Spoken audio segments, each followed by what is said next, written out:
Cancer कैसे start होता है और इसके स्टार्ट होने का तरीका क्या है? लाइक वो कैसे फैलता है लोगों की बॉडी में? Cancer is a general term जिसको बोलते हैं abnormal uncontrol growth of sales.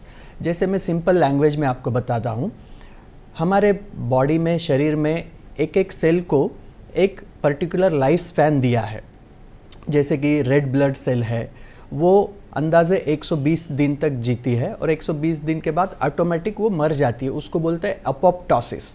This is natural to keep our normal cells in, and जो डेड सेल्स या बूढ़े सेल्स है या सेनेसेंट सेल्स है, एबनॉर्मल सेल्स है, ऑटोमेटिक निकल जाते हैं।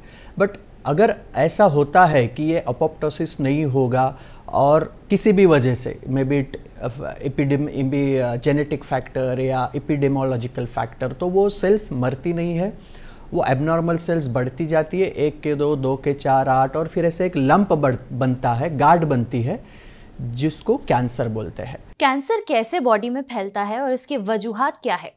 डॉक्टर सचिन मर्दा, senior surgical oncologist and robotic surgeon, Yashoda hospital, Somajiguda, Hyderabad के दिए गए मशवरों को जानने के लिए नीचे दिए गए लिंक पर क्लिक करें।